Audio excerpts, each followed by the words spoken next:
Les mouvements des sans-papiers qui sont réunis depuis le 17 juillet au ministère de la régularisation de tous les sans-papiers ont montré un rapport de force au gouvernement pour exiger la régularisation de tous les sans-papiers. Et pour ça, c'est très rare depuis 1996 que le ministère reçoit une délégation des sans-papiers un samedi. Mais grâce à ce rapport de force, le ministère a reçu une délégation de 10 personnes pour discuter de toutes nos doléances par rapport à nos objectifs. Et pour ça, le ministère s'est engagé devant nous pour nous donner la réponse à la fin du mois d'octobre. Aujourd'hui, nous sommes le 13 novembre. Jusqu'à présent, nous n'avons pas eu de réponse. Et raison pour laquelle l'ensemble des collectifs réunis au ministère de la régularisation de tous les sans-papiers ont décidé de faire ce conférence de presse.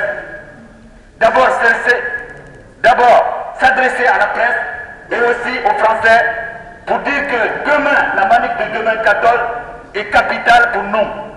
Parce que depuis le 26 du mois d'octobre, le Conseil d'État a annulé la circulaire du 8 janvier 2008 qui permet de régulariser tous les sans-papiers qui travaillent avec l'engagement du patron.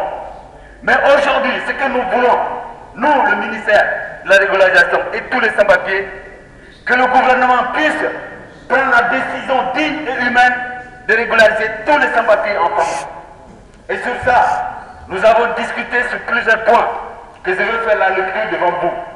D'abord, je vais commencer par la vie des sans-papiers en France. Au ministère de la régularisation de tous les sans-papiers, des centaines de milliers de sans-papiers sont occupants. Une étude financière a révélé que les cotisations annuelles des sans-papiers s'élèvent à 4,3 millions d'euros. Et 2 millions d'euros d'impôts.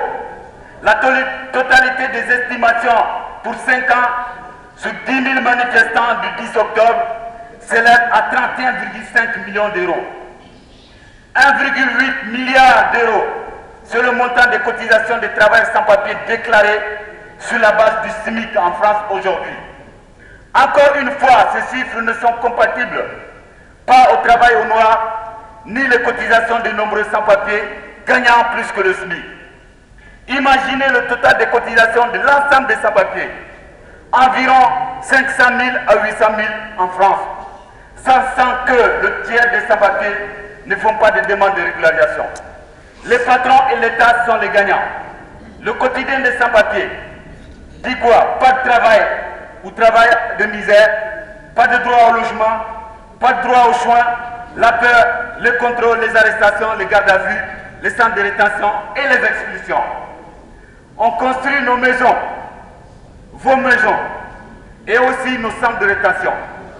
Les attaques subies depuis l'ordonnance de 1945, la plupart des gouvernements qui se sont succédés ont durci les conditions de l'entrée et de séjour des étrangers en France. Ministère de l'immigration, de l'identité nationale, politique du cas par cas, immigration choisie, politique de quotas, délit de solidarité, appel à la détention, double peine. Les sans-papiers sont victimes des politiques qui les maintiennent dans une zone de non-droit et dans la précarité administrative. Ces attaques fragilisent l'ensemble des salariés en France en voulant les mettre en concurrence. Les coûts des expulsions. Les sans-papiers nourrissent les familles dans son pays d'origine. Quand un sans-papier se fait expulser, c'est souvent la source de revenus de tout le village qui disparaît. Le développement des pays d'immigration dépend aussi des aides des sans-papiers qui travaillent en France.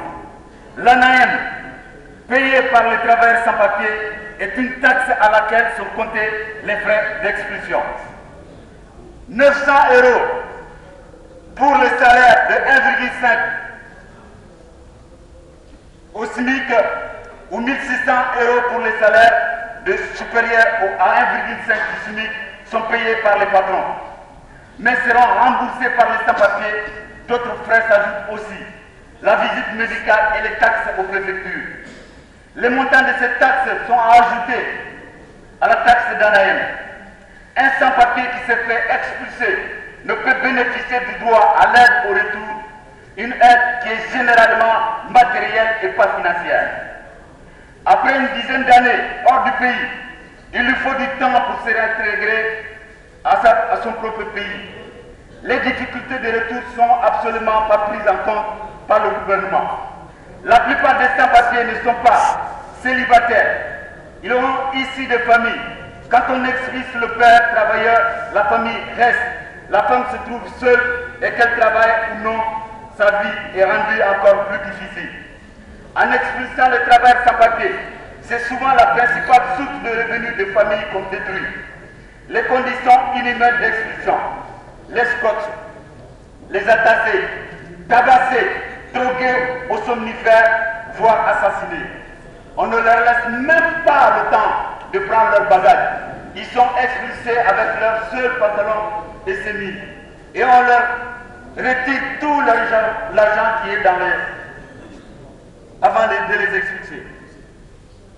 22 000 à 30 000 euros, c'est le coût de l'État, l'expulsion des sans-papiers, source des cours de compte. Soit au total annuel, toujours, selon le cours de compte, 750 millions d'euros. La France ne gagne pas, elle perd avec ses expulsions. Quelle est l'utilité d'un collectif de sans-papiers? Les luttes ont changé la réalité des sans-papiers. Avant, les sans-papiers se cachaient, vivaient en permanence dans la peur. Ils limitaient leur mouvement au trajet entre la maison et le travail. Ils avaient trop peur de se montrer, de participer à la vie sociale. Aujourd'hui, un ras-le-bol a éclaté. Ils se sont progressivement affichés, mobilisés et ont pris la décision de créer un collectif. À travers cette union, le mouvement a pris plus de force. Depuis 2002, de nombreux collectifs sont créés. Chaque jour, un nouveau se crée. Tous les adhérents du ministère de la régularisation de tous les sans-papiers.